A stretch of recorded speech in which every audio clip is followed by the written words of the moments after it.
Morning, everyone. Welcome to the Tuesday 9 a.m. public meeting of the BOCC. If you're, we'll start out with the flag salute if you want to rise. I pledge allegiance to the flag of the United States of America and to the republic for which stands one nation under God, indivisible, with liberty and justice for all.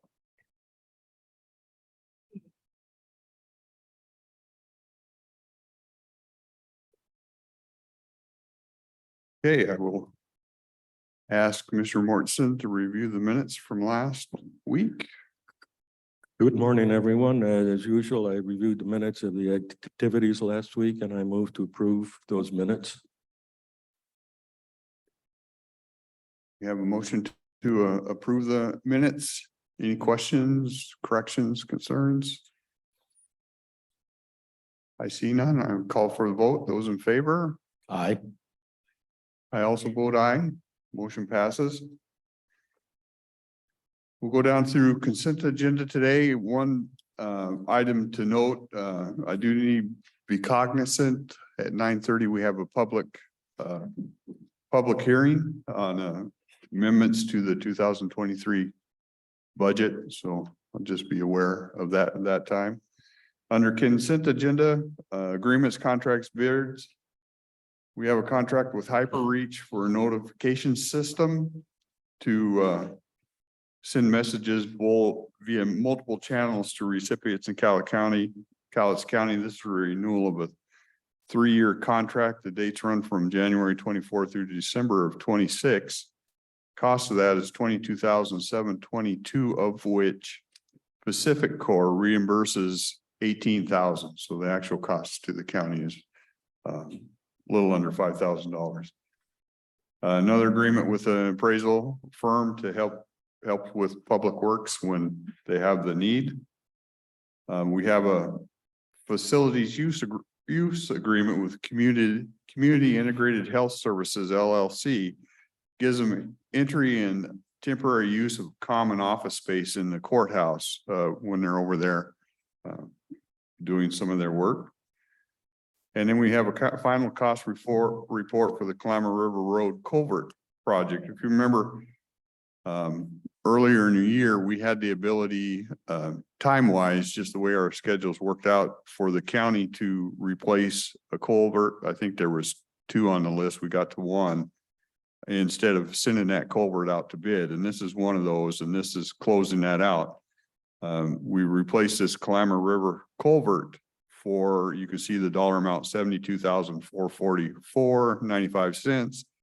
The estimated, if we would have sent that out to bid, it had been $160,000. So by the county having the time to do that, and we can do that every so often, we can't do it all the time is what I'm hearing, but we were able to get that project done and do it at a more cost effectively than bidding it out. Board correspondence, letter dated 9/19/23 from Mike Moss regarding resignation from an employee. Federal Energy Regulatory Commissioner, a letter regarding dam safety inspection follow-up on SWIFT number 1, Yale and Merwin projects, and a letter dated 10/3/2023 to Daryl Staten, reappointing him to the Veterans Advisory Board. It is 3-year term, or excuse me, this 4-year term that expires October of 2027. And then we have vouchers in the amount of $2,825,352.74. Do I have questions or anything? Yes, Steve.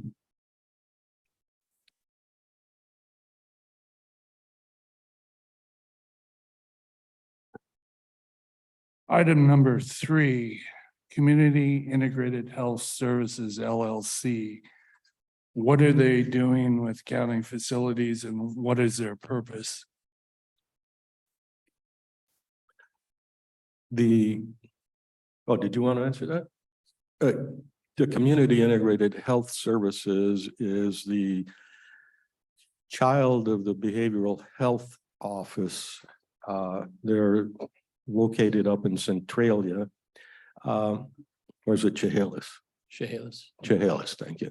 And what they do, or they're really a crisis team. They're just part of the general mental health or behavioral health system. When folks go to jail, different rules start applying, and CIHS has taken it upon themselves to absorb the effort to maintain treatment while an individual's in jail. That puts them in this area, and they would like to have a place, I guess, where they can occasionally hang their hat and conduct some of the business. Hello, Savannah Clement, Public Services. So Commissioner Mortensen explained the background very well. Regarding this lease agreement specifically, any entity that wants to utilize county or tax owner space, we want to enter into an agreement with, and that's all that this is memorializing. They do not pay any rent, so we just wanted to make sure that the terms of them using this space as needed, with no office fixtures, no telephone lines, no hardware that's established there, that we just had this in writing and that the board agreed with it. So that's the intent. Do their personnel include MD psychiatrists or PhD psychologists? Not to my knowledge. I think it's more of like a service coordinator or a social coordinator of some kind, but I don't believe that they are what you just described. So they have no professional certification. The organization CIHS, everybody that practices there has either a BS, but I think mostly have a master's. I don't know about any PhDs. Or Dennis, MDs. you? So this organization provides mental health counseling for customers that are eligible for Medicaid. The problem is when they go to jail, they lose insurance coverage. And this agency believes that they should be able to continue offering the mental health services. They're not expecting to be compensated. They understand that when they're in jail, that it's not a fee for service that they're obtaining. But their commitment is to continue the mental health counseling that this patient had before entering jail. They just need office space in order to facilitate that. So whatever the counselor is that's tied up with them is going to be certificated. So they have they're all no, required to have credentials. but they have no professional board certification as a doctor or a psychologist. Their staff works under the direction of, a medical officer. They all have that, but the doctor is not working down here, to my knowledge. They also have an office downtown on 15th Avenue. Well, as my late father used to say, always read the sheepskin on the wall of the medical professional. Who has their hand up? We had, Marin, did you have a comment? Yes, it was me with my hand up. This position is funded through the True Blood settlement, which was related to the wait times at Western State Hospital. I believe it's a master's level licensed mental health professional that is doing this right now. It's a reentry, essentially, for the most part. They're getting people ready to release into the community, getting housing and all of that settled. And really, our only part in it is we're giving them a place to land and talk with their clients. Yeah, okay. Go ahead. Can you elaborate a little bit on item 1? And I guess I want to talk about the correspondence a little bit about the dam safety report. But number 1, you said that Pacific Corp reimburses part of that? Yeah, I don't know if I know all the details on it. I know that Larry's here. Larry's here. Yeah. Perfect.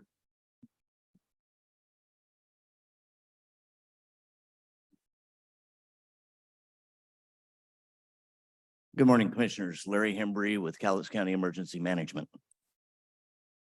So question? Sorry, what was, I'm just, what part does Pacific Corp play in that contract? through a FERC decision, Federal Emergency Regulatory Commission, the dams on the Lewis River are to provide to CRESA, which is Clark County's version of emergency management, and Cowlitz County Emergency Management funding for this type of system. Not the in totality, but 6,000 of the $7,500 annual fee. So basically, is this system is designed around Pacific Corp's needs, not No. Cowlitz County? No, this is for us to utilize. They just have to provide funds. We selected the company, we selected the system, and we are able to send out notifications as we do throughout the year. We have 50,000 minutes annually on our contract, of which we generally use between 25 and 40,000.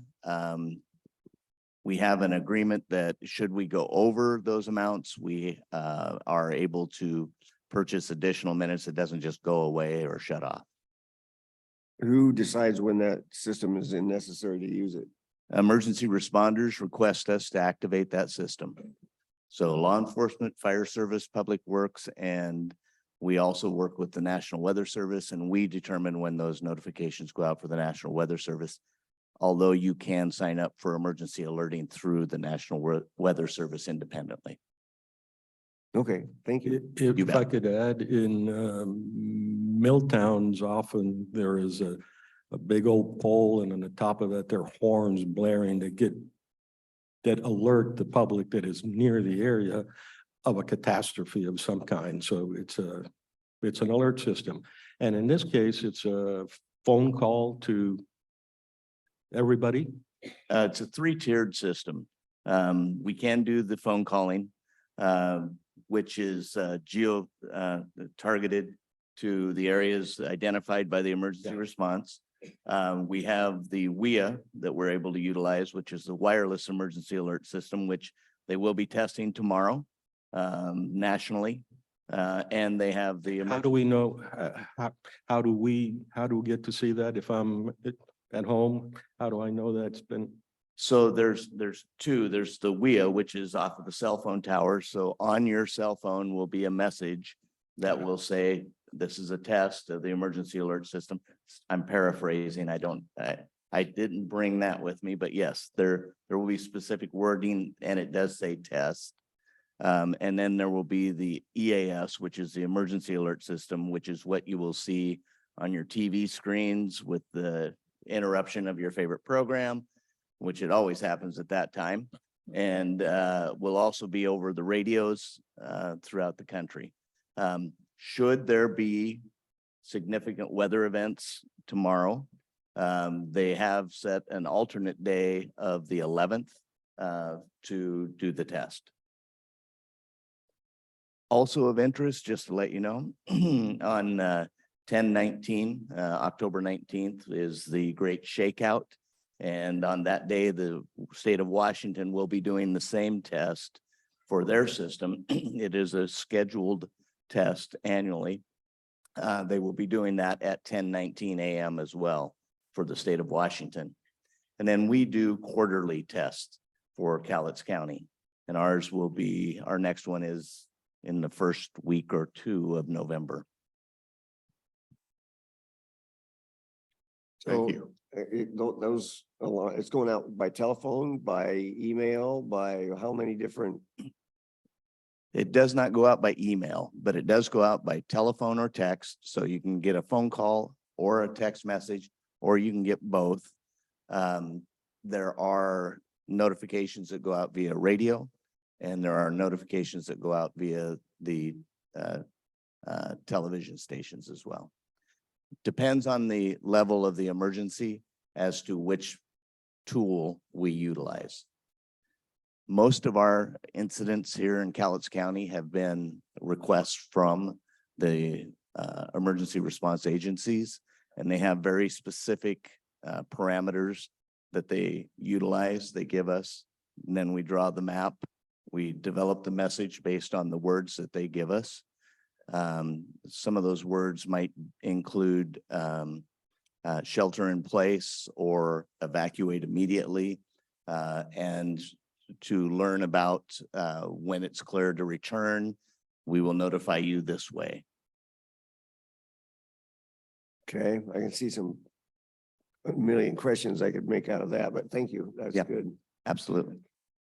But Pacific Corps' involvement, of course, is part of their licensing agreement from the feds to provide emergency response in case there's a problem up the Right. Lewis River. If you remember, they also provide some cover cost of a couple deputies up there during this certain times a year too. I They're required think- to do. I think Larry, one of the last emergencies we used was when there were forest fires up out of Lewis River. I think about a year ago, if I remember correctly, for some of the folks living in the remote communities up there. Well, actually, we are for 2023. We have a balance of 27,484 minutes. We have utilized the system several times this year. Generally, they are shorter, 200 to 400 minute type alerts. And the maximum was a 4,205 minute alert, which was a large area that had to be alerted, probably due to a fire. Most of our alerts are law enforcement related and requested through law enforcement. And they're smaller incidents, but could be anywhere, some type of police activity. Steve, you mentioned another question about the notice from FERC. And they do regular safety inspections, and they did. And that letter, if you paged through on the website, the letter indicated that they had no concerns. Everything is just fine at Merwin and at Swift Creek. But at Yale, where there's been some remodeling and some construction going on, they noticed that some riprap had been moved and needed to be replaced. And they worked that out with Pacific Corps. But that's the kind of notice that they're providing to make sure that we feel assured that things are as being done properly up the valley. Okay, I'd like to comment also, we get 2 letters a week, maybe more on average from FERC on that. So these are just continual tracking of progress, and we do read through them. And if there's something we think is a real problem, we would certainly bring it up. If it's a really, really imminent problem, then he brings it up. And that takes me to my other comment, which is the price tag on this thing is very reasonable in my book. The complexity, for example, my cell phone's a 858 area code. How do they know I'm here? Well, they have to have all of those things built into their algorithms. And I think it's a bargain. yeah, I can imagine if I was on vacation in Florida, am I gonna get the alert if you send one out? Because my home address is here. Sorry, if you have signed up for the emergency alerts, you probably would get that. So that you were aware of an emergency at your house. Now that's up to you.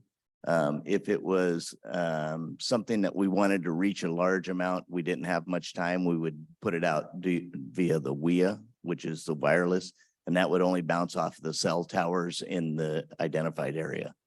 Okay, Does that make sense? yeah. Okay.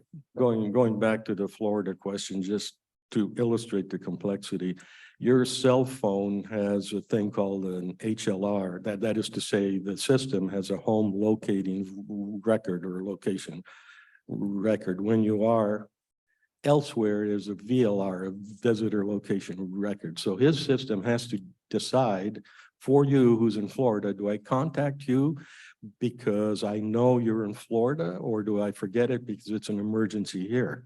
That would probably be an option. You have to tell them, but they have to be able to orchestrate the whole thing.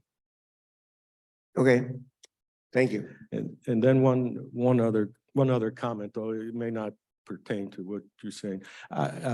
It was very impressive, item number 4, the Kalama River Road culvert, and it bears emphasizing because often you hear me and a few of you saying, why is it so expensive when we contract out? And here is an example where the original estimate was considerably higher, more than a factor of 2, if it had been contracted out.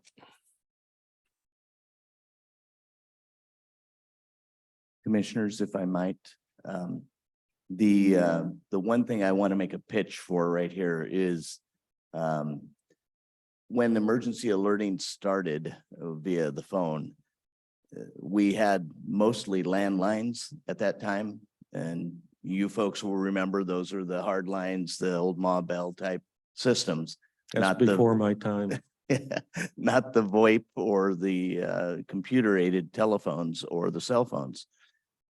In today's world, individuals need to select whether or decide on their own whether or not they sign up for these alerts, because they will not automatically receive these alerts on the reverse call type system Yeah. if they have not signed up.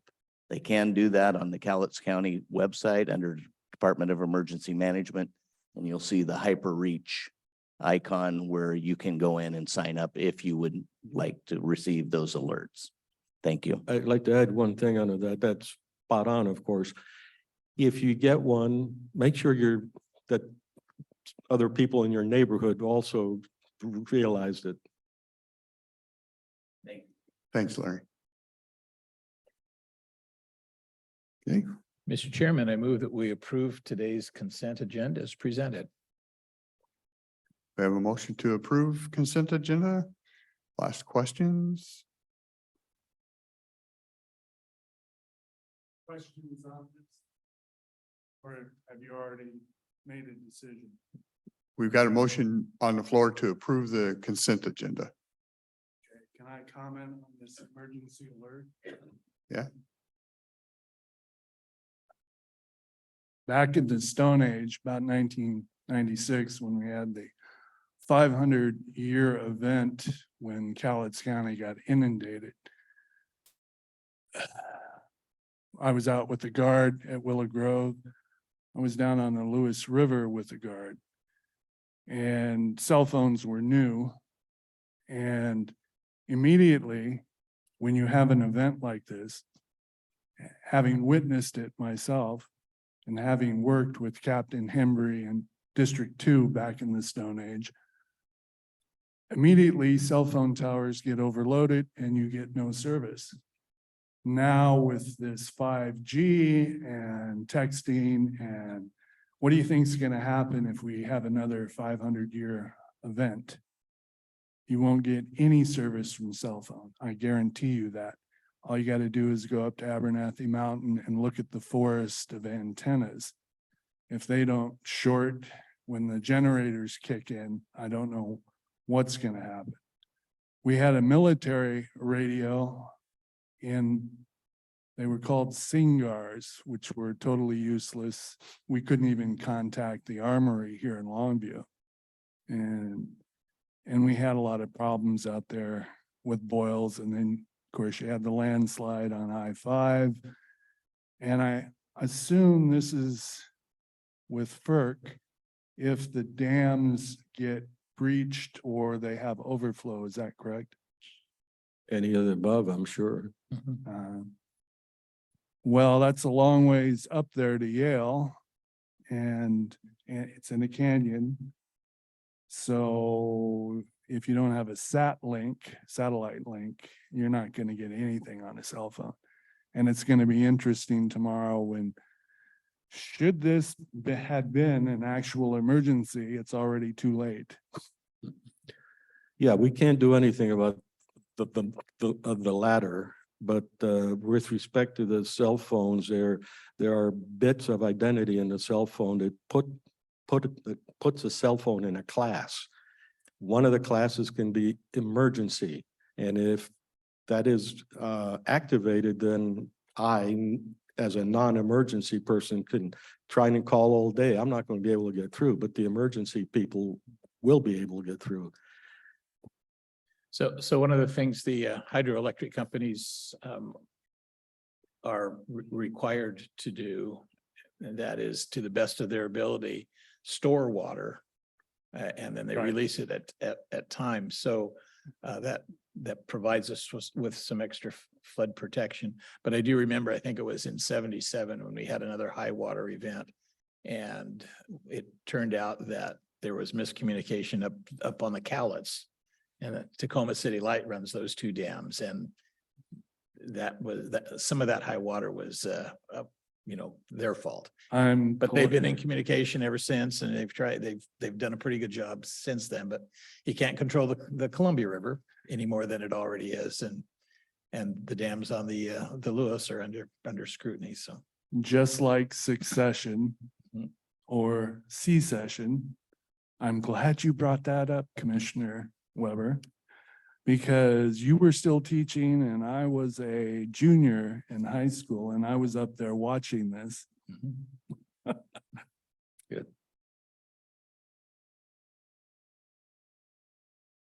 Okay.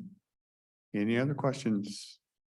Seeing none, I call for the vote. Those in favor? aye. Aye. Also vote aye. We're at 9:30. We should take the public hearing.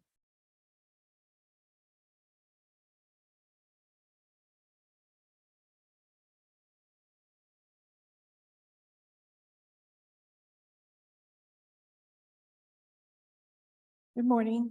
I'm Kathy Funk Baxter, Finance Director. And I'm here related to a resolution for amendment of the adjustment and amendment of the 2023 Cowlitz County budgets to increase appropriations and to account for additional expenditures and revenues. The Office of Financial Management recommends the Board of Commissioners approve the amendments to the 2023 Cowlitz County budget, which will, as I said, will increase the budget and as well make a general fund transfer to the internal service fund for risk management, as more specifically set out in attachment A, which was provided as part of this resolution. And the Office of Financial Management recommends a name change to a special revenue fund number 16001, currently known as Drug Task Force, to now be renamed Crime Reduction Team, Cowlitz Haycom Narcotics Task Force, as well as a recommendation to establish a new fund known as the Sheriff Bearcat Fund number 19802. So Kathy, my understanding is really the only new money that we're dealing with is that being generated by the contributions from local governments towards the purchase of the Bearcat. The rest of the funds that we're adjusting, we're taking out of reserves to pay for some unexpected expenses that have happened during the year. Correct. So Unanticipated. no general tax increase to balance this particular budget. No, there's sufficient funds to cover this budget amendment. And it's a fairly typical thing, at least 3 or 4 times a year. We kind of balance up the books to make sure that as we make decisions during the year, responding to requests from departments and citizens, that we have to have the budget authorization to do those things. So Yes. we make those changes. So far, my first few months here, I've come before you this is my third time to amend the budget. And it's usually at the request of a department who needs to adjust their budget for unanticipated expenditures or revenues. So one of the interesting situations as we were looking at it, there was a transfer of funds into the Office of Public Defense. And what we've learned from the department head is that they've had some of their lawyers leave, and they've had a real difficult time finding lawyers to hire. So the budget change was to increase professional services for contracting those out. And that's just part of the nature of the process. We just have to be able to facilitate those changes in expenditures. If I sir. could add to that, typically the departments, if they even have to increase their budget by $1, they have to come through us. So it's not a Wild West show out there in case somebody thinks it is. Correct. And we correct. can, And and we in, can. and in many cases, a department will officially reduce another budget to increase a different budget line item. And that requires also approval by the commissioners and a resolution. Yeah. We anticipate one additional amendment in January or February because bills get paid late. And we got to get it all squared up before the final budget is put to bed, so to speak. Well, we may have one early December too. Yeah. I'm just, All right. Well, in my view, it's a good check and balance system. I mean, we look at it every so often, public gets a chance to comment on it, so it's a good check and balance. Any other questions from us? I will open the public meeting for public comment.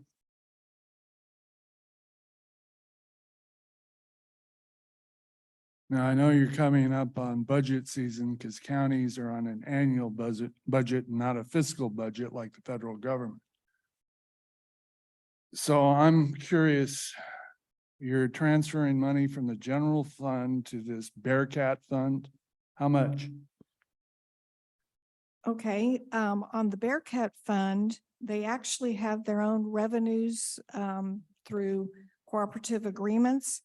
But they've been operating under the sheriff's department for quite a while.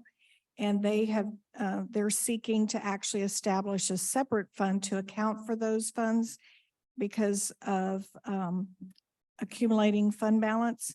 And so the fund balance that has accumulated over the last few years that they would like to transfer from the general fund that closed out each year. Hold on, let me get the amount. It is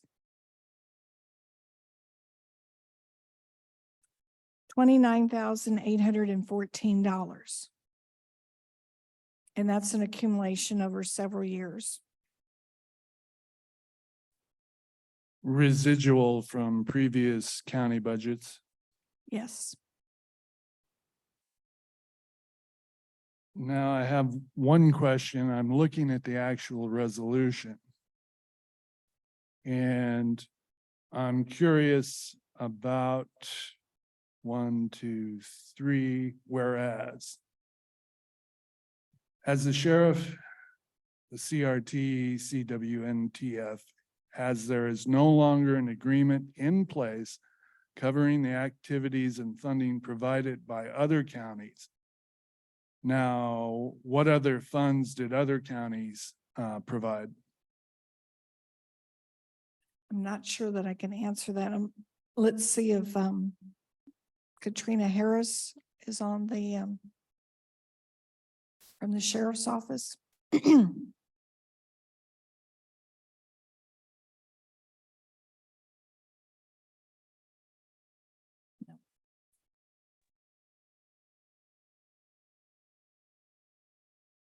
There Can you she's hear me? coming on. Good morning.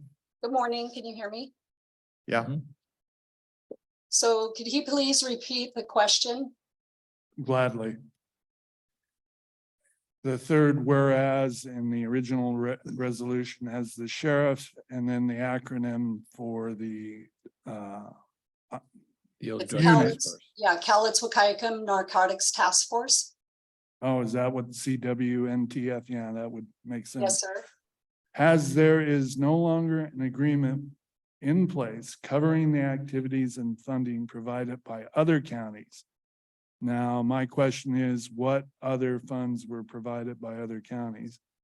So part of the Cowlitz Wahkiakum Narcotic Task Force was the city of Kelso, Washington State Patrol, Wahkiakum County Sheriff's Office, and the Cowlitz County Sheriff's Office. And that resolution has been closed. They're no longer holding that. We need to still have a fund that has that acronym on it, because for years to come, people will be paying restitution from court cases. And we need to be able to have a place to deposit those funds for years to come. And then the CRT is called the Crime Reduction Team. That's what it is now called through the sheriff's office. So we can utilize one fund to put all the money in, but we need to formally change the name of the fund. Okay, you named all the departments, Kelso, State Patrol, Wahkiakum, Cowlitz County Sheriff. What is the amount in that fund at present? Well, that's not a super easy question without some knowledge to be able to go log in, but there's not very much. Maybe if I have to guess, $75,000 is in that fund.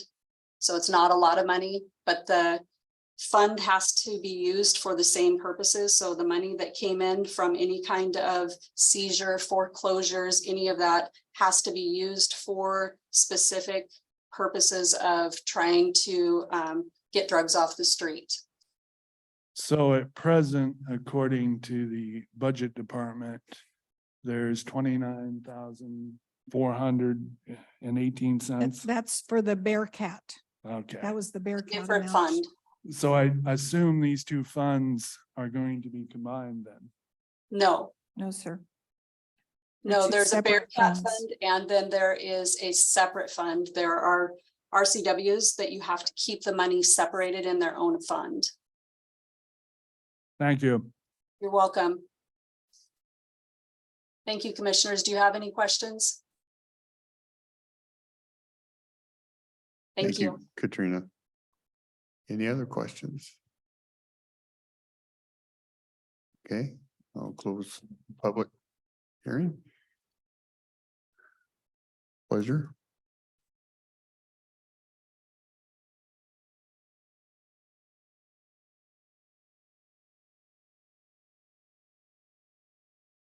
Any other questions from us?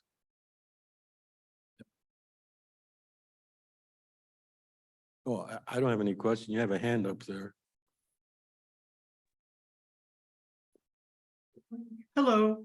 I'm sorry, I wasn't sure if I had the floor now. Is this the end of all public questions, or is it just for this part? It's just for this public hearing on the, budget Budget amendment. amendment.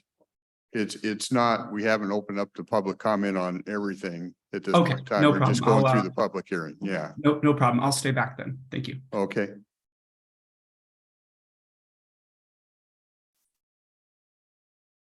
Okay, Mr. Chairman, I move that we approve the budget amendment as presented by our finance director. okay, we have a motion on the floor to approve the budget amendment. Looking for hands, I see none. We call for a vote. All those in favor? Aye. Aye. Also vote aye. Thank you. Thank you. We'll close the public hearing. Back to motion items. Wind cams.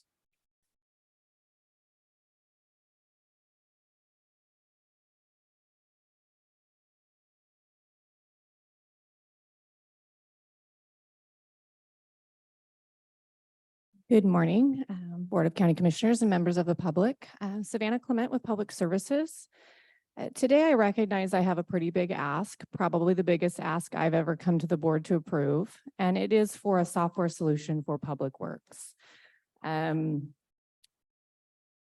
It It's been about 6 years in the making of research and work that we've put into this to finally get here. A little bit of history and background. I started at Public Works about 6 years ago, and at the time that board, which there's still a couple members of here, had tasked us to really take a look at the accounting and finance situation at Public Works. Which when we found out pretty quickly, there wasn't one. It's kind of a generalized grouping of different systems, about 5 different systems that are utilized to try to manage accounting and finance there. And the reason it's so important specifically to Public Works is because we do have a state statute that guides how we have to do our finances and how we have to produce our costing to the County Road Administration Board. So this isn't specific to Cowlitz County necessarily. All counties in Washington State are of this same requirement. So what we started to do was dig in, audit, figure out what we could fix at our level, which we did.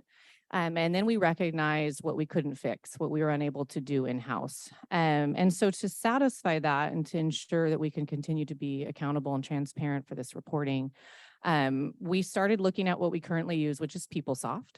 And we did a ton of training with IT. We actually went out to bid about 2 years ago to try to figure out if PeopleSoft could work for our needs. Unfortunately, we found out the extreme costs that were associated with trying to get that going, and then recognized that we were the only department that would be able to utilize that. And for the cost, it was not what we would like to, we did not decide to move forward. The cost for those proposals was about $330,000 upwards to $1.2 million, which we were not willing to do at that time. So we started doing some research, and we started asking other counties in Washington what they utilized and what their software was to comply with these state statutes. And we found that they used a WinCams product. So we did several demonstrations with WinCams, recognized again that they would satisfy our reporting needs, and build a smaller solution for us for Public Works. But we still went out to bid to see what else was out there. And those bids went out in July. And we received 2 proposals. One was from WinCams and one was from Tyler Harris Technologies. So the WinCams bid was a total of $225,000. That includes implementation and maintenance. So breaking that down, the software itself is approximately $101,000. That was the one upfront cost. There was some customization and implementation, which was $8,800 for customization and $76,000 to implement. So a total one-time cost of about $202,000. There is maintenance, which is yearly maintenance of approximately $20,000 per year. So we did include in this bid award both implementation and 1 year of maintenance. Our other bid was Tyler Technologies.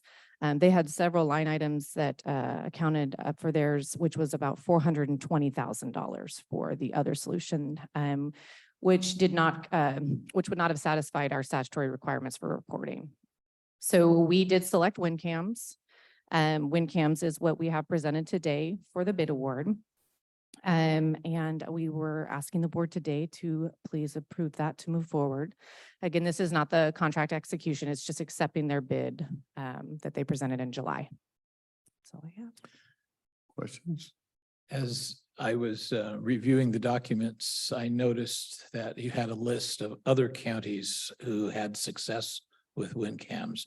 And it was an interesting range because the largest one I think on the list was Pierce County, Tacoma, and one closer to our size is Island County, and several in between. I appreciated that because sometimes we find ourselves sort of reinventing the wheel. And here we have experience. And I think you contacted several of the counties to get their impression of if this is a system that works well with their programs. We did. We contacted quite a few counties. Some of them have been with WinCams for 20 years or more, which is a good tell that it's successful there. Pierce County, we communicate with often just because we go to a lot of conferences with them. So we've gotten a lot of inside information from Pierce County as well, and it's been successful there. I didn't mention, but 29 of the 39 counties in Washington State currently use WinCams as their software accounting for Public Works. Yeah, in my estimation, when I looked at the work you've done on this, you've been at it for several years. You put a lot of work and thought into it. And then I just want to publicly say, appreciate that because I think you've, done the right type of work to get to the decision you arrived at. So I've been on this commission now, I'm in my 11th year, and one of my first, I guess, complaints from departments came from a previous sheriff who said, why in the world are they charging us $500 for an oil change? And I said, that doesn't sound right to me. And over the course of several meetings, we would ask them to justify and explain that really outrageous price. And every time they came up with different answers. And it was kind of an example of how the system was really very unworkable and came up with very unrealistic results. So thank you for getting into the weeds and getting it straightened out. Group It effort. should be no more than $400. No. Yeah, no. For a half hour. Any other questions?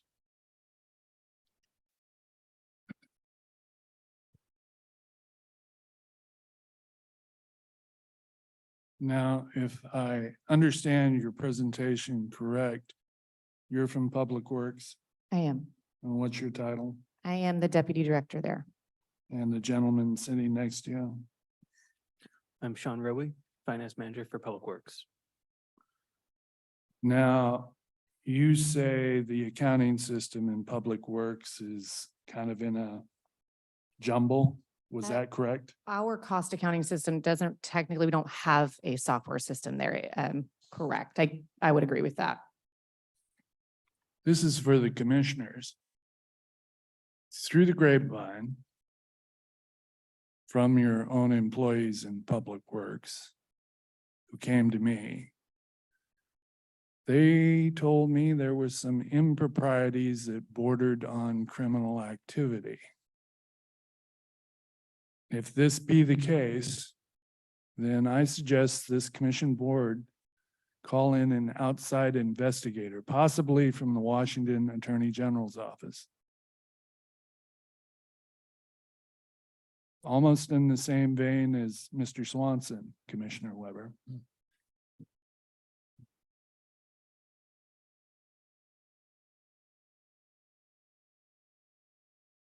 We've had nobody approach us with any of that.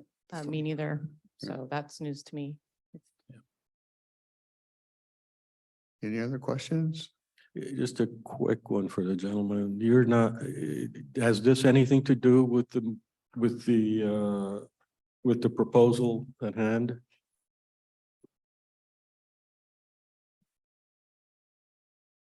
Commissioner Mortensen, this came from an employee in Public Works. And why, I heard it secondhand. But has your own personnel here say that there is no accounting system, I'm led to believe that there is problems in Public Works. And you should call in an outside investigator, possibly the Washington Attorney General's. So I would like to maybe clarify. So currently, there's no cost accounting software. We utilize PeopleSoft for all of our general ledger, accounts payable, journal uploads. To satisfy our project costing, we currently use Access, Excel, Laserfish, a portal system, several systems for accounting.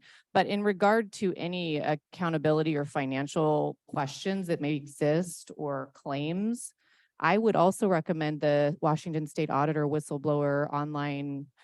I mean, if anybody has anything that they would like to be looked into, that's also an option. So I would recommend doing that.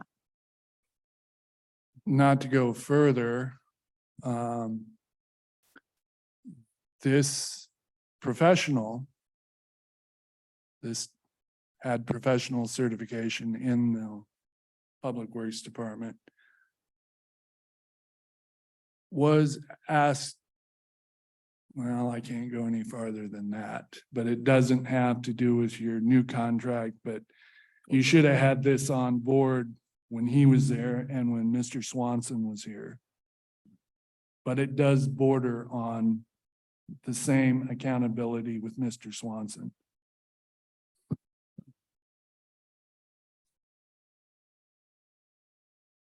Would you like a motion, Yeah. Mr. Chairman? Mhm. Mr. Chairman, I move that we approve the contract award to WinCams as has been discussed and presented by staff. Okay. We have a motion on the floor to approve.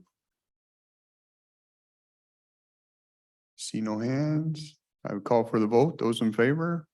Aye. Aye. Also vote aye. Thank you for your work on that, Savannah. Thank you.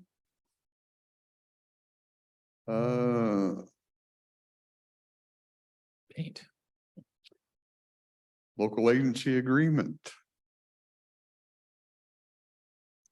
Good morning, Susan Eugenius, County Engineer. I'm bringing forward today an increase to our local agency agreement with WashDOT for the installation and upgrade of curve warning sign project. We went out to bid for this project and opened bids on September 12th. The low bidder is $111,700 above what our grant award from WashDOT was initially.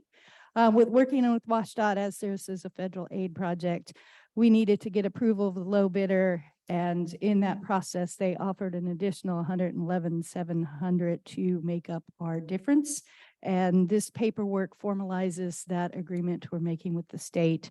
The grant is for a fully funded grant for safety. So can you share with us why the cost increase and that which they accepted? A little bit of the complexities about. So this grant was awarded to the county in, I believe, 2020. And in that time, since 2020, when we made the application, we go through all of the paperwork that the state has us go through, get it out to bid, the cost of the signs themselves and the traffic control and other labor associated with the project has increased. As we all know, everything is going up. So it's just basically to amend the agreement we had with them to reflect current costs. Yes. Any questions on this contract, on this amendment? Okay, I would entertain a motion. Mr. Chairman, I move that we approve the local agency agreement supplemental 2 and the federal aid project prospectives with WashDOT as outlined by staff. Okay, we have a motion on the floor. I see no hands. Call for a vote. Those in favor? Aye. Aye. Also vote aye. Thank you, Susan. Thank you. Mhm. Okay, a couple quick things before we open up the public comment. There's no meeting this afternoon. We have no 1:30 meeting this afternoon. Upcoming meetings, October 4th. We have a budget workshop with technology. October 10th, we have Habitat Humanity in and some more budget workshop items. As you can tell, this is budget season. October 18th, budget workshop, equipment revolving reserve. October 24th, Employee Excellence Awards. And October 25th, we have a budget workshop on the mental health tax. So with that, unless there's any additional comments from my colleagues, we'll open up to public comment. It's your time.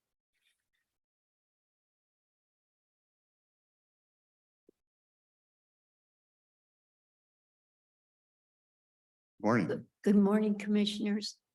I come in high respect of your positions and the hard choices you have to make. Let me introduce myself. I'm a great grandmother. My name is Carmen White, and I have volunteered in the area for 16 years or so, working with the pregnancy center and helping homeless people through the church. I've followed the actions of this council through public records and the news. Your choices to delay to vote since April 18th to release the $2.5 million for the community house youth shelter is the reason I am here. Putting these funds on a back burner, waiting to see how far the state grant would go once the construction began, looking for other projects that would help, but may not necessarily include housing, looking for hard numbers, which is impossible to have at the beginning of a project, being absent from meetings, not agreeing with how the shelter director does things, are just excuses for not releasing the funds for this youth shelter. These delays only keep homeless teens on the streets, suffering overdoses, being victims of theft, hungry, mentally unstable, and in unsafe conditions. Every day you delay, it tells me that you don't even care that these kids are safe or not, as you are able to go home to a warm home with comfortable beds. Community House does not separate teens from their parents. Community House is doing everything to get these kids off the streets and safe. Community House will provide a safe place with caring, loving staff that will provide kind and encouraging words to build them up, not hateful, destroying words. Professional counseling, job training to give them hope for a future, tutoring to help them remain in school, and they have a student center close by. I have visited the student center and found that it provides many more opportunities, such as a workout center where they can build them physically, the Ascent business where the students themselves handle the business. They make great milkshakes, hot dogs, and this gives them more job opportunities. They have an art center, game center, and many more. My question is, have you visited the student center? Have you even had one of their really good milkshakes? And the hot dogs are the best. The Morrison family has served this community for 11 years, and besides their own 3 children, has adopted 5 other children and given them the love of 2 parents. Have they done everything right? Have any of us? They have given their lives to help homeless and have come under death threats, persecution, have been called unrational, and had to fight many battles. But they provided one thing that saved their daughter for a period of time: love, which has motivated them to keep helping the homeless under all these unthankful and scoffing situations. I knew their daughter, Mariah, through church. She was an absolutely beautiful girl inside and out. She was shy and trusting as the modeling industry and a stalker gave her mental and physical destruction. She shared with me how much she loved her mom and dad as she came home to their love and help. It wasn't fentanyl that took her life. After being clean and working at the student center and helping others, it was hateful and condemning words of destruction that were spoken to her that broke her heart, filled her with pain beyond human understanding, and drove her back to the drugs, which took her life. Have you ever lost a child? I have.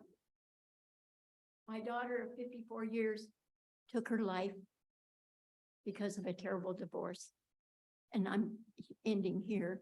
I pray that you never know that kind of pain or the pain of being hopeless. The reason you need to release those funds and maybe even reach into your own pockets to support this community health youth shelter is because they provide the only ingredients that will actually save these homeless youth. That is love, shelter, hope, and help. That's my request. Thank you for Thank- listening. Thank you. I apologize for, I don't know where the, yeah.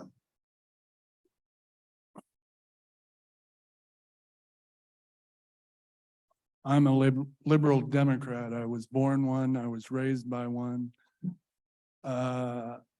My people I looked up to were Senator DeJarnett, who taught at R.A. Long High School.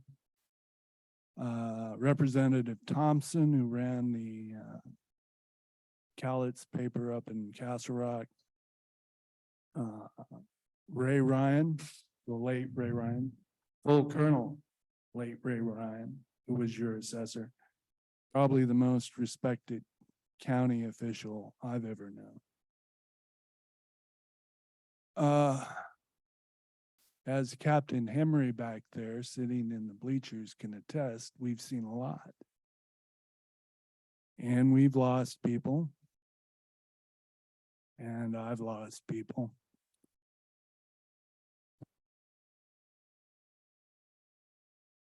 Children. It's tough when you're in the field.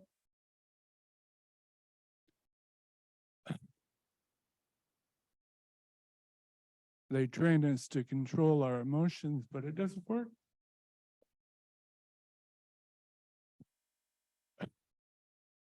Commissioner Mortensen, as a civics instructor sitting next to you can attest, politics makes strange bedfellows. You know my political background, but what they, Fourth Estate did to you was wrong.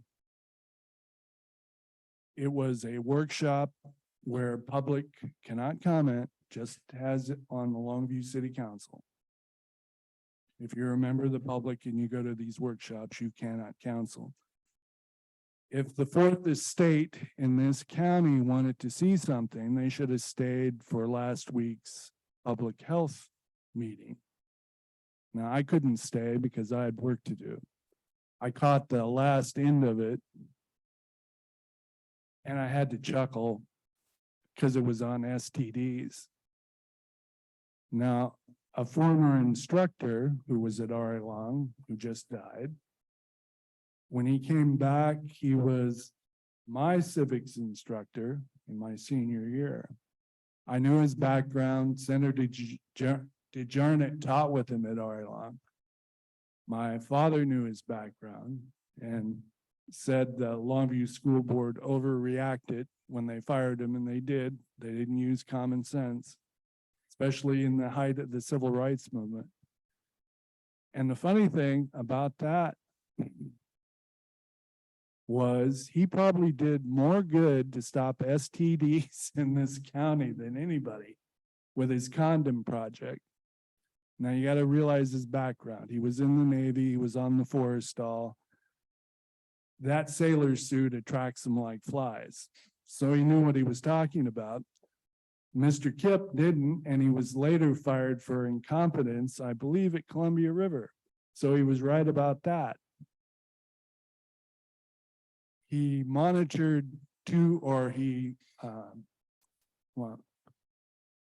monitored is not the word, but he shepherded 2 Marines that I knew.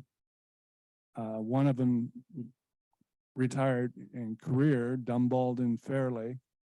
Kind of interesting characters. They were his aides. And I hope they took some of his knowledge with them into the Corps, because they're going to need it. So in closing, like I said, politics makes strange bedfellows. I'm a liberal Democrat. And I was raised by a Marine and a Wave who were school teachers. I support you on your decision because it was correct. Not the Fourth Estates. They didn't even know what the hell was going on. But I support your decision. Any other comments? One clarification I will make, we do allow comment in workshops. Sometimes because we don't usually have a crowd, I forget to ask, but we do allow comments in workshops. Any other comments? We have a hand up. I have a hand up too.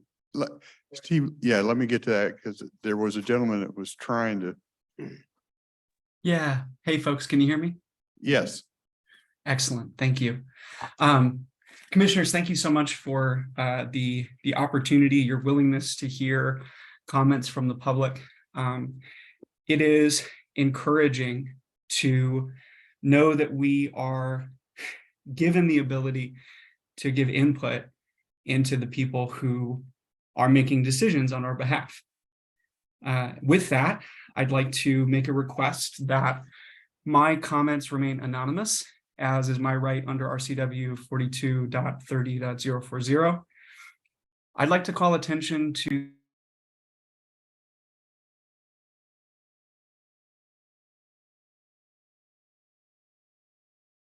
Are you still? The chat.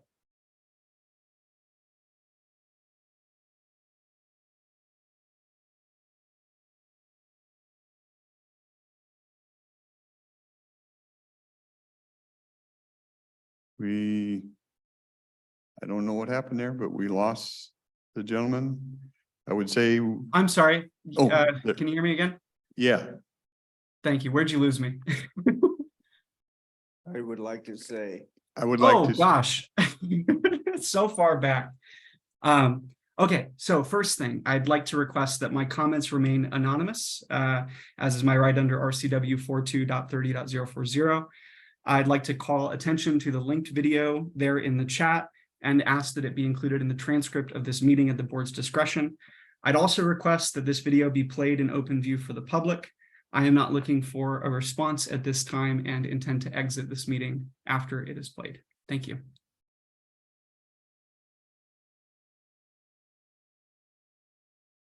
did he send you a link for a video, I guess? You feel free not to play it. If you don't, I'd like you to just include it in the transcript. Thank you. I guess I would like to respond to the concerns about the monies not being sent to the youth shelter and say that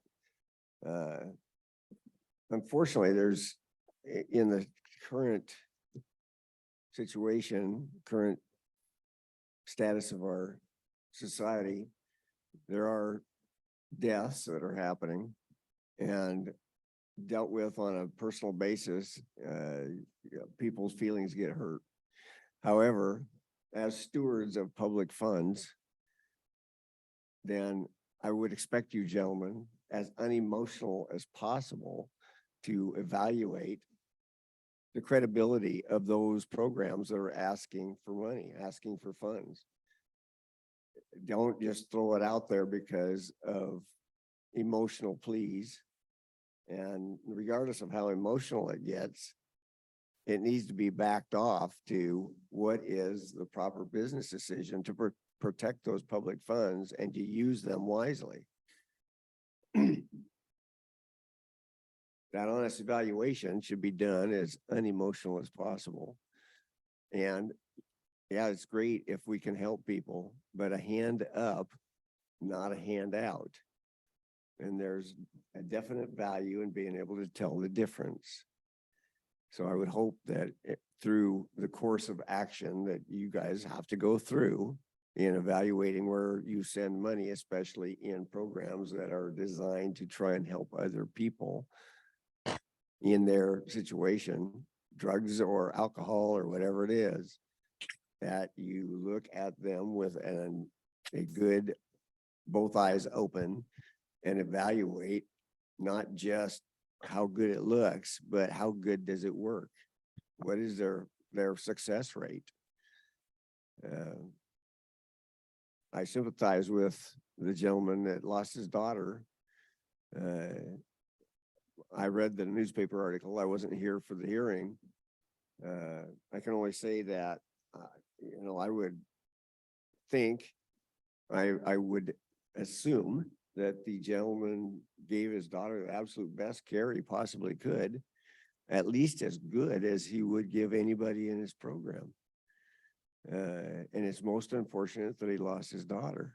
That's a heartache that none of us can share with him unless we've been through something similar. But the heartache is not what you judge giving money away on. It's the effectiveness of a program. Thank you.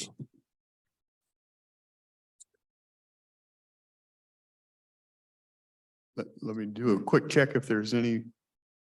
Yeah, come on up. You've got a hand up. I got a hand up too. Let me take. I'll take this hand and then we'll bring you up, okay?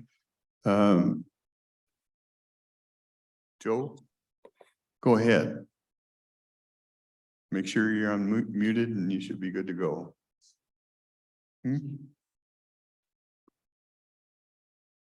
Oh, I got two hands up.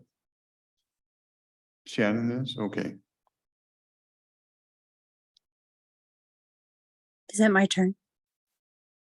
Okay. Good morning. I wanted to talk on the subject of the community house and the youth. This summer, actually, we had Ascend. We had Ascend youth come out to H&A twice a week. We had the middle school students and we had the high school students come out, and they worked in our garden and they were learning how to garden and other things that they could do for life, like life experiences. And one of the young men that I was able to meet, he was a middle schooler. He came in, he had to use the restroom. And one of the gentlemen that works with them came in with him. He went into the bathroom, came back out, and this young boy goes, you have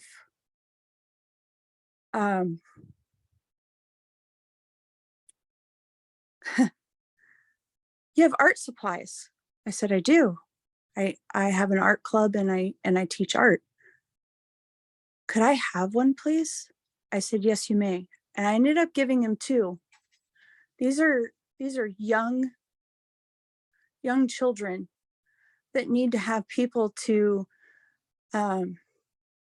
not just pay attention to them, but to know that and to speak truth into them, and to realize that these kids need more than just to be shunned, or, because these are kids that are homeless.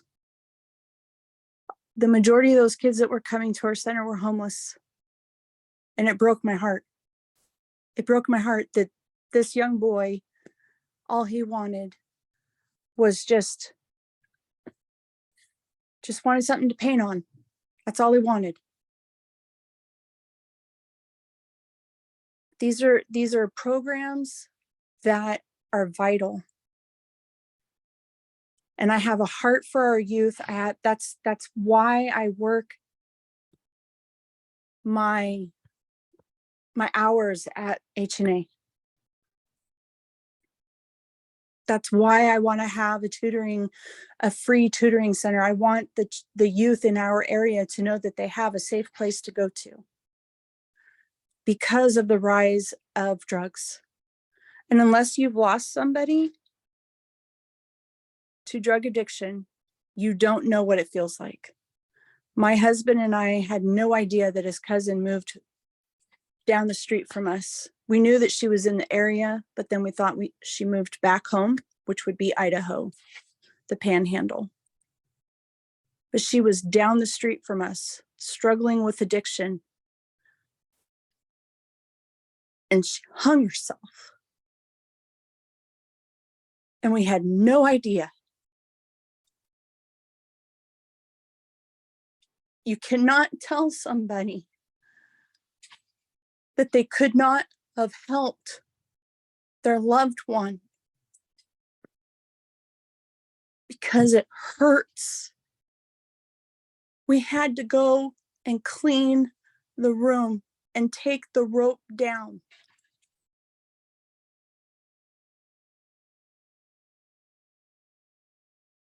I don't want to see any of our youth go through that. I don't want to see any of our youth walking in that.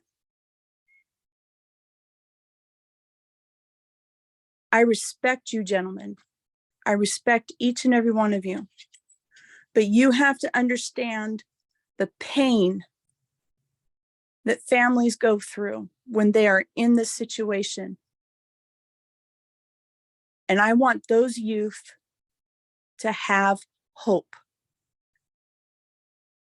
They need to have hope. That's all I have to say. Thank you. Did you want to come up?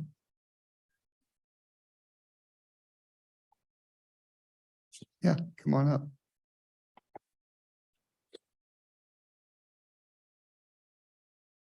My name's Rhonda Black, and this, can you guys hear me? Is the bright green light on? I'm just checking. Yes.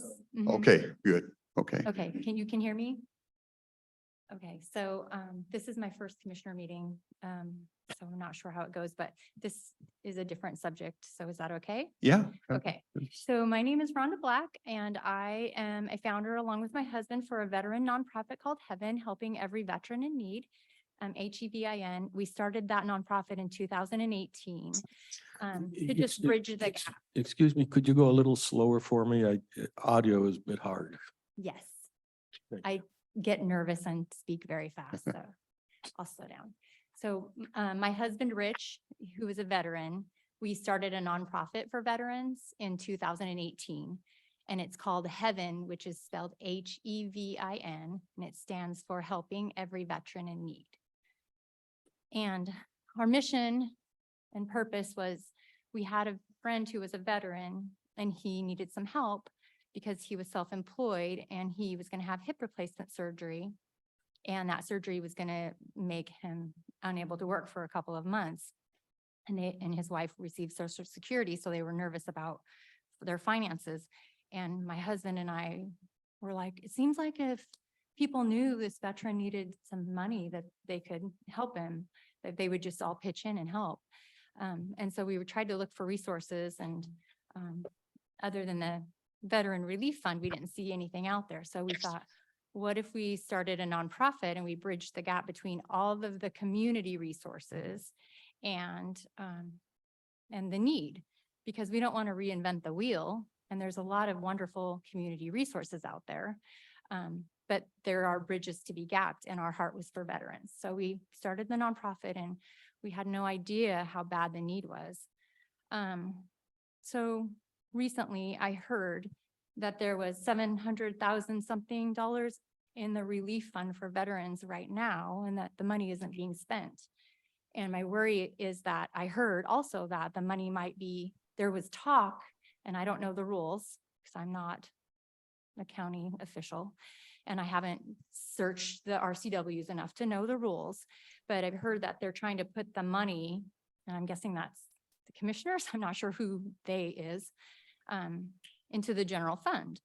And I don't know what that means for veterans, but I know that the money is needed for veterans. And my worry is that there isn't enough access for to get to the fund.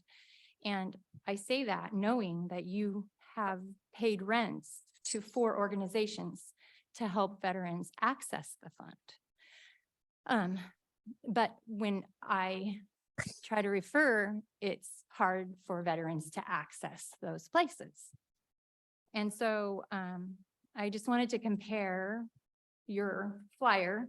It's on their website. If anybody wanted to go to it, it's public information that in 2022, Cowlitz County Relief Fund helped 54 veterans, and the money that they spent on the veterans was $35,529.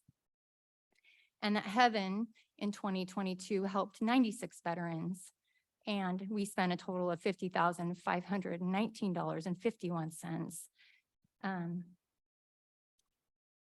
So the money is necessary. We could help so many more people, but we don't have the money. And if we had $700,000, we would help a lot of veterans. Trust me.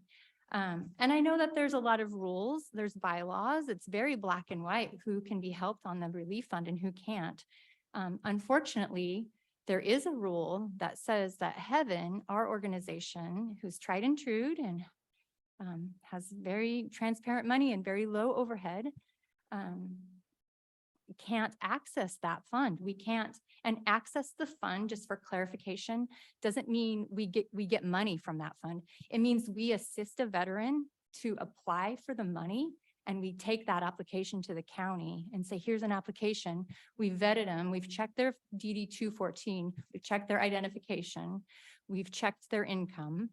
We know what your rules are and what can be paid and can't be paid. And this is what we need to be paid. Because if we could share resources, how was set up to be shared, we could help so many more veterans. And a lot of people don't know about Heaven, our organization, but I think more people know about Heaven than know about the county fund. There's just no advertising about it. People don't know about it. And I try to get everybody to go to the fund. A lot of organizations will come to us for deposits because the fund doesn't pay for the deposit. If the bylaws have that you have to be going to school or work to get your automobile paid for, like repairs, but elderly deserve to drive too. And they have to go, everybody, no matter what your medical history is, needs to go to the doctor at some point, needs to buy groceries, needs to go visit their grandchild. They served our country, they deserve to drive. And so I broke down what we spent last year. Housing was $12,787. And the county spent $65.30. For transportation, that was our biggest thing, because we also, when we repair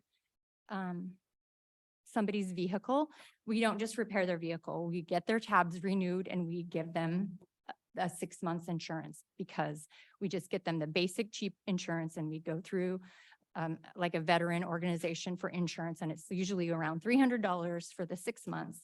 And because we don't want them to be illegal drivers. So we do our due diligence. We don't just fix a car, we get them legal, because if they get a ticket, it's just they spiral down so fast. So, we're doing our due diligence. But we would just like to have access to that county fund so that we could share those expenses. And that seems fair to me. That doesn't seem unreasonable. I don't want the county money. I don't want the 700,000. Well, I do. I want 700,000, but I don't want to take the county's money, but I don't want that money to go to a general fund. And I don't want that money to not be being spent, because it needs to be spent. Burial costs. I bet your fund would go up a lot if people knew they could come to you for the cremations. People don't know. We don't get a lot of requests for that, but when we do refer them and hope that they come over here, because we don't have the funds for burials. But I mean, that's would be a really great way to spend the money. And I don't think the counties is under their car repairs is under miscellaneous, and it's under the miscellaneous for the county was spent $1,500 last year on the miscellaneous. I don't think that cell phone bills are paid underneath of your bylaws that I could find. And that is absolutely necessary, because if we want them to get jobs, they need their phone bills to be paid. I had a phone call from a veteran service center asking me if we could pay a veteran's phone bill, because she didn't think that she could under the county relief fund. And that's just, it doesn't make any sense. And I am going to be going to the Veteran Advisory Board meeting on the next one to talk to them as well. But I really wanted to talk to you guys. I know that their RCW won't allow us to, and I don't know if it's a RCW, if it's a county rule, what it is. The reason Heaven can't access the funds is because we're not a nationally recognized veteran service organization, but neither is Cowlitz Veteran Service Organization. The service center, they are not either. They're umbrellaed under one. I found that out from the county. I asked county officials, how could we be? They said they would look into it. And so I just wanted to introduce myself to you three men so that when the advisory board comes back to you to tell you anything, you'll know who I am. You'll know that my heart is about veterans. I want you guys to also know, we got a grant in 2019 and we hired somebody because I felt like I was dying. I was working 3 jobs and I wasn't going to be able to keep it up.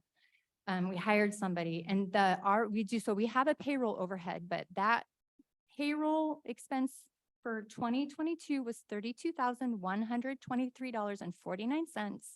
And that is that our money for that's running out. So from that grant. So we've actually dipped into that grant, which was a very flexible grant, and we've spent it on helping veterans because that's where our hearts are. So we'll be back to a volunteer basis pretty soon, and which is fine with us. We're not going to quit this no matter what. We fundraise. We have a car show every year. We do a lot of things in the community. We want to do more, but mostly I just wanted you guys to know who I am, that my heart's in the right place, that I would love for you to try to research. I don't know how or what I would do to be able to access that fund. And like I said, accessing the fund is not giving me money. It's allowing me to fill out an application with a veteran and hand it to the county for a paycheck to split the money. There was a lot you said, and I think probably the best or the instant highlight is there is no legal way that we could take that 700K and stick it into general fund anyhow. So that's misinformation. What is going on is the Veterans Advisory Board has very recently revised some of the allocations he gives for burial or food or rent and so forth. They've done a remarkably good job, and we count on them to actually tell us what should be done. I don't think any of us ever told them what should be done. On their current discussions, anything and everything that is legal is on the table. I don't know of any constraints that we have say, oh no, we can't do this or can't to do that.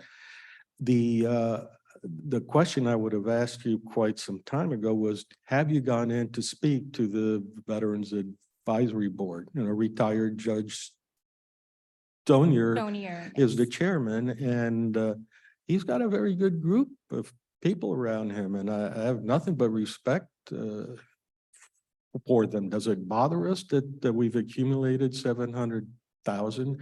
A lot of odd things have happened over the course of the COVID, and that's just meaning to say if we accumulated funds, it was unintentional. It is our desire to have somewhat of a reserve, but it's much less than that. And we are in the board, I should say, the Veterans Advisory Board is trying very hard to think about how properly to use the funds for the veterans. You mentioned the service center. I assume that's the one you mean at LCC? No, that's Jim Stonier's Cowlitz Veterans Service okay. Center. Yes. And I've talked to Jim before, and he told me himself that he wasn't interested in having somebody with an organization with a paid employee accessing the fund, which I didn't understand what that means. And I have not gone to talk to the advisory board because when I found out about this general fund, you know, rumor, there hasn't been one yet. So that's why I'm planning to go to this next one. But before I go, I wanted to introduce myself. Yeah. to you. For the legal elements as well as what I would call the let me just leave it at the legal elements. We have Gina James, who's a deputy director of HHS, and if she can figure out how to do it, she's the one there. So I would recommend that you go have a chat with her. I think we have a lot of confidence in her. Yeah, I think those funds actually come from the Fed, don't they? No, They're, no, they're part of the property tax. And I think we appointed Rich to the Yes. committee. I know, I know Yes. we did that, so. Yes, my husband's joining the committee. Yeah. But I mean, this is Yeah. what I want to be the one to make the change and come before you guys. Well- Because I'm going to be talking to his group with him in Yeah. it, so. Yeah, well, we've talked before and I think we're all pretty solid. These funds need to be used for veterans and how they open it up. It needs to be used for veterans and there's no desire and to put it in, at least on my part, to put it into any general fund. yeah. I don't like transferring funds like that, so. Wonderful. One of the things I wanted to say first and foremost is thank you for the work that you've done for veterans. I know over the years, we've had a lot of discussions with some of the challenges working with many veterans who are, and you said it best, they're really reluctant to ask for help. And that sometimes keeps the numbers down, the requests down. To me, what it also speaks to is the fact that the system that we have right now, very formal, and that is kind of a turnoff for some veterans. Your organization as more of an informal, flexible organization could help meet that need. So, I mean, I'm all behind figuring out how to make sure we get more veterans gaining access to the benefits that they are entitled to. And I would echo the comment. I would suggest that you meet up with Gina James. Sometimes we have groups that have rules and those are the boundaries that they work in. And I think the message we've tried to send out is let's change those rules a little bit. If we can do it legally, obviously, and follow the state law to see if we can approach things in a little bit different, thinking outside the box and how to reach out and get the message. So it's great to hear your interest and your devotion. So thank you. Thank you. And it's a group effort for sure. We have a wonderful board of directors and our communities just stood behind us. So. Yeah, I was gonna comment, I'm always afraid of organizations trying to cannibalize each other. So I really want Heaven and the advisory board to come to a mutual understanding how best to serve the veterans. And all we will serve basically is kind of a legal principles keeper, I guess. You know, it's got to come from the veterans. So you mentioned a rumor about these relief funds being rolled over into the general fund. I'm not sure where you heard that from. I do know from working with the State Counties Association, they've been tossing around a concept that portion of the property taxes that goes to veterans relief be taken outside of the 1% limitation so that the general fund has a little bit more room to grow. That might have been where that started from, but it's not a shift into the general fund.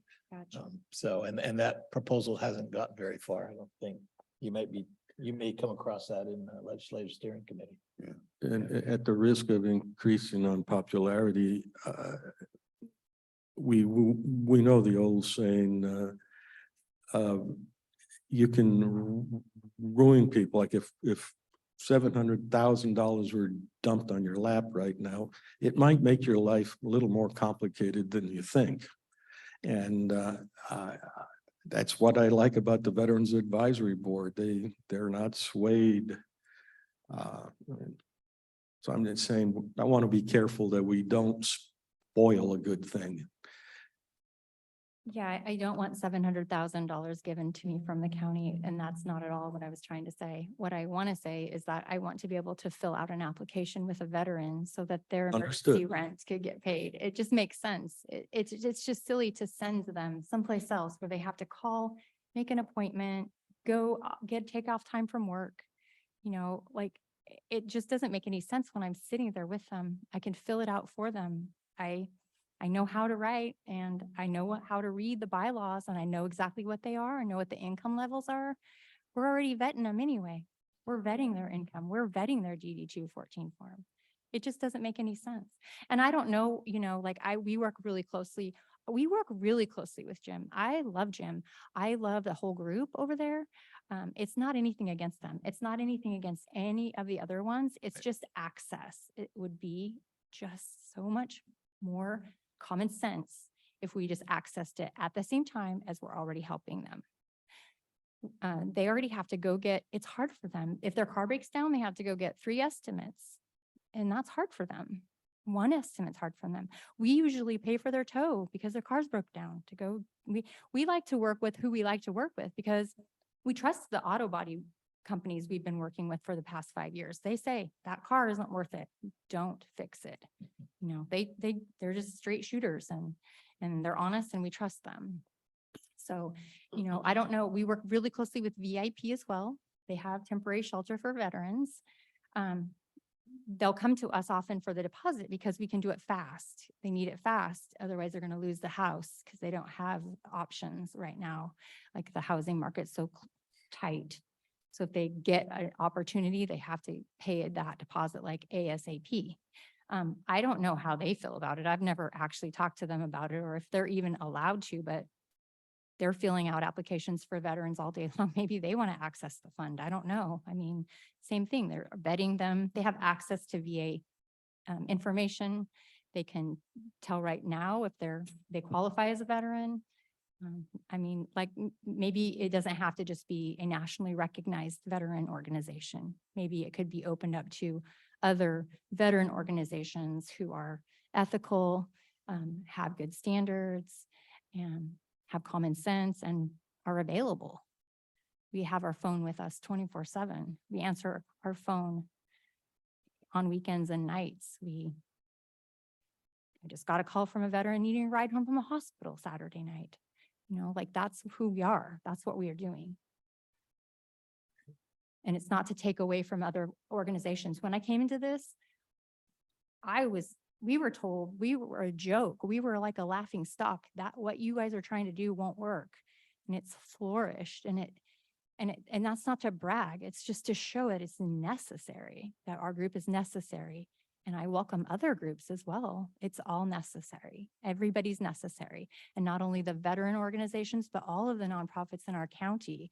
It's just, we all work together to help and it's just necessary.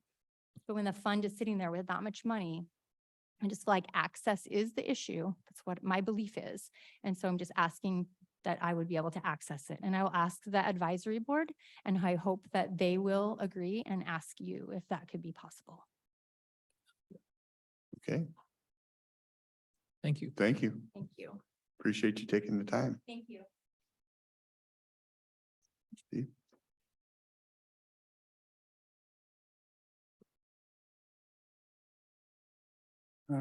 I apologize for that emotional outburst. It's unprofessional.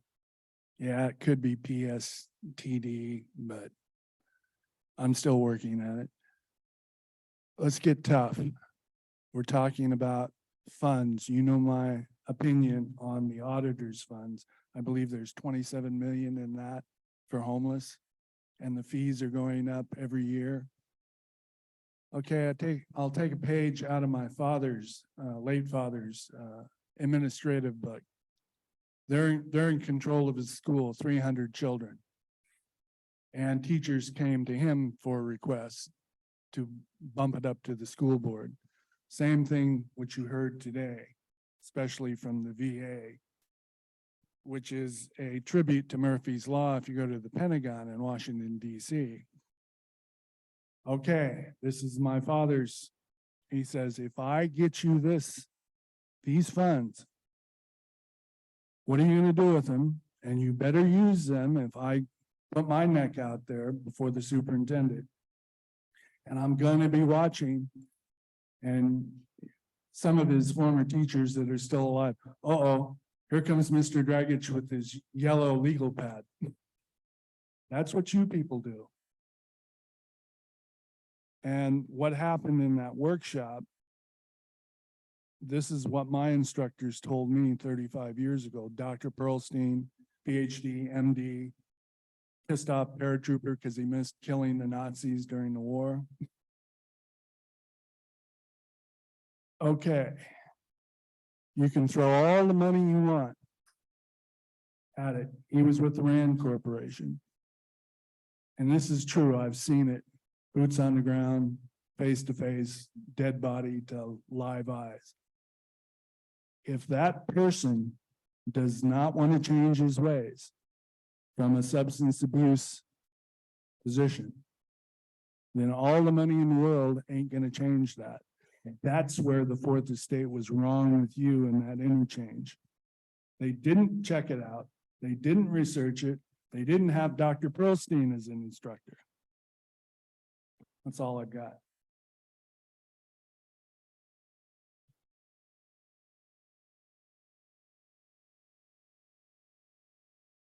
Any other comments? I'm not seeing any hands raised. I see nobody other approaching. We will adjourn the public meeting. Thank you for participating. Remember, no meeting this afternoon.